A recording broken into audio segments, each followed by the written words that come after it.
coming back to school with me. We could have done it all so easily. Hi, my name is Craig Thompson-Wood. I'm the board game teacher. Thanks for coming to the classroom. So in these days of self-quarantine, self-isolation, distance learning, and just general people complaining about boredom, boredom is something that I've never had a problem with, and this is largely the reason why. I mean, I have so many games and things that I could be playing. I have so many other activities I like doing. Really, I have plenty to do that I am not bored by the time that I've been spending at home. I do miss seeing my friends and things, but I also understand how important it is to stay safe and do what our government's telling us to do so that we can get past this whole coronavirus thing. Sometimes people will say, well, yeah, board game's great, but if you don't have people to play with, maybe you're by yourself or you have somebody who lives with you who doesn't like board games, that's not a problem.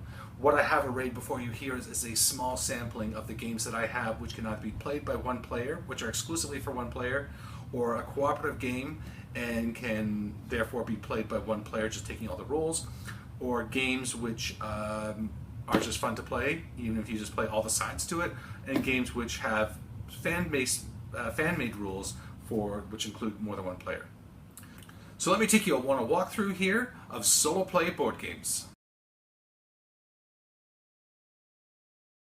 So the first category I have for you here is on this side. And these are a couple that you've seen on the channel. This is the Jungle Hide and Seek and the Tip Over game. These are games which are sort of your puzzly type games. They're brain challenges, and they just have different things for activities for you to try to just stretch your mind and think of how you can achieve a certain objective.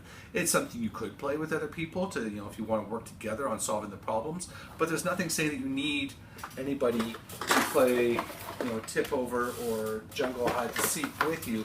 These are just two that you can play by yourself. So if you're looking for something that you want, just a fun little mental challenge, these are both really good. And I mean, I know, yes, they look like they're for kids, and they say, whoops, box is falling apart there.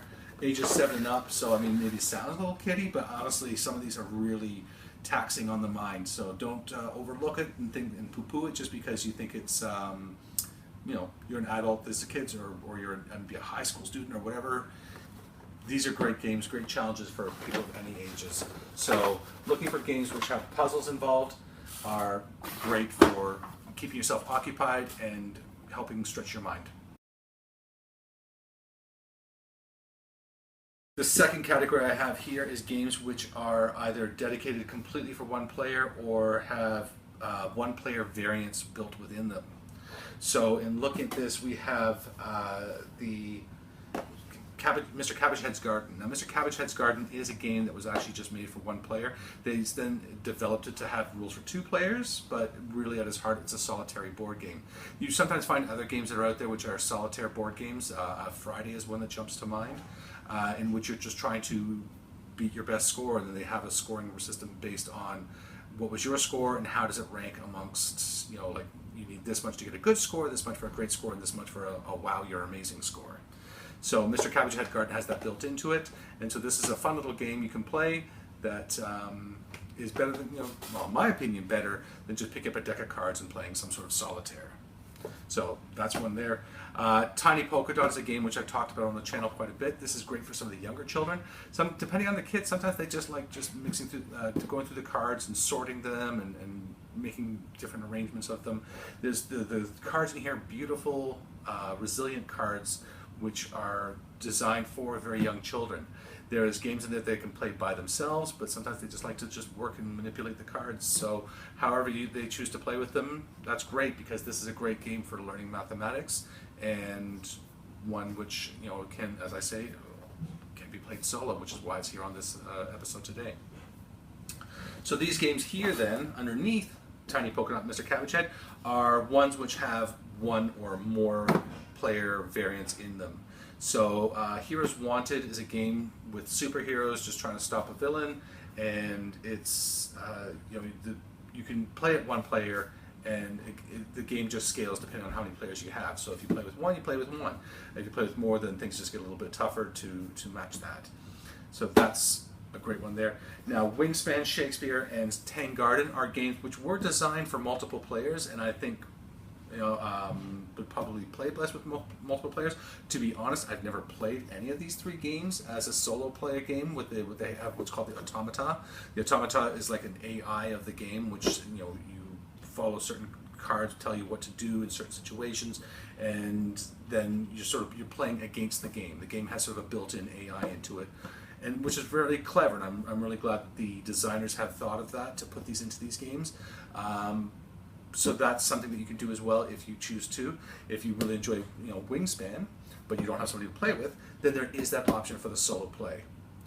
Same thing goes with Shakespeare and Tangarden and Suburbia and so many other games I have on my shelf there. I didn't just want to bury myself that you couldn't even see my face, because it was I have so many games that can fit into that category. The next one here is cooperative board games. Now, a cooperative board game, all the people are playing on the same side.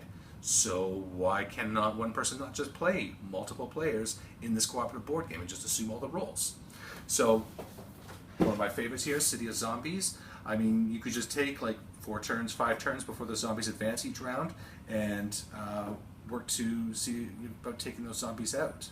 And let's not forget also the Times Square. Times Square is a perfect example of a solitaire game, because it's one that is you can just use a time.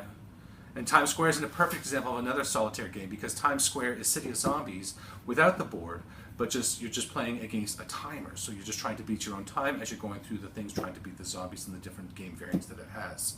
So again, another great one for that. So then Pandemic is one I'm planning to do on the channel shortly. Bit of tongue of cheek with what's going on in the world today, but we can look at this and it's one of the what we call the gateway games. People who were new to board games and try Pandemic, they're blown away by how great of a game it is.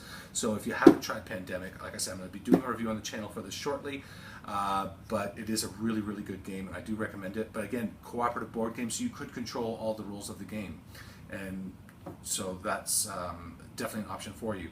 And then Mansions of Madness is a fun game I have, horror-themed, Cthulhu-based game.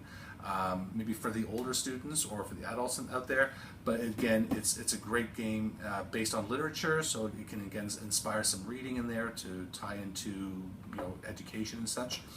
So, but being a cooperative game, play it by yourself.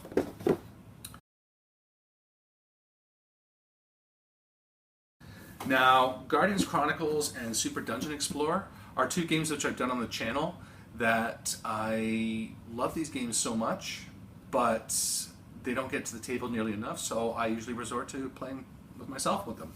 So now, Super Dungeon Explorer does have something called the arcade mode, which is cooperative, but I also will play in the console mode, where it's one controls the monster, then people control the heroes, and I'll just control both sides.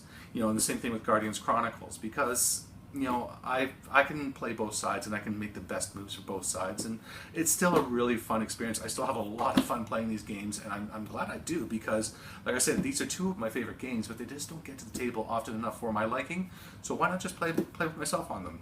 So, and that's what I've done. So these, if you have games which and some are going to be more applicable to others, like obviously something like say Fury of Dracula or Captain Sonar, where you have hidden movements. Obviously that's not going to work, but in a game like this, sure, why not? If it's 1 versus 1 on a game like this, sure, play all the sides.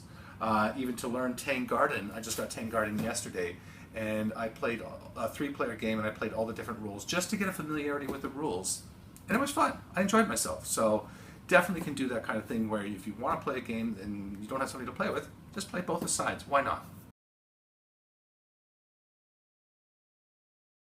And then finally, the last one I want to look at here is this big boy,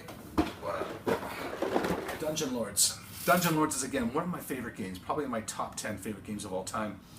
And this game here is a 2 to 4 player game. And so it's, it requires that, and there's no rules in there for that. And to play all 4 sides by yourself, I guess you could do, but this is where Board Game Geek comes in to save the day. There is some excellent rules for solo play for Dungeon Lords online on the Board Game Geek website, in the forums for Dungeon Lords, and I have played it multiple times, and it is really solid rules, and it's a very clever AI that the person came up with, and I think it's absolutely amazing. So if you are all interested in this game, you are instead of being the heroes, now you are the dungeon lord, and you're trying to design a dungeon to stop the heroes from coming in and ruining everything. So you're setting up traps and monsters and digging tunnels and doing all kinds of stuff, and it's a wonderful worker placement economic. It looks cutesy and everything, but it's a really tough brain burner game. Don't let the cutesy image artwork fool you. Well, that's going to wrap it up for today's episode. If you have any questions about solo play games or any other if you want some recommendations about solo games, maybe let me know some of the games you'd like, and I can recommend some that might be suited for you. There's a wide range of games out there that can be played in solo mode because it actually has a dedicated solo mode play in it, or as a solo mode at heart, or as a puzzle game, cooperative, or whatever. There's just so many options out there. There's really no reason for us to be bored during this time, and there's still opportunities for us to be developing and building our skills and just using this time wisely to improve ourselves through the play of board games. And if you have any other suggestions for games you might like to see me review on the channel, or topics you might like me to discuss, please leave me a message in the comment section below. Until next time, I'm Craig Thompson with The Board Game Teacher saying, thanks for coming to the classroom. Are you coming back to school?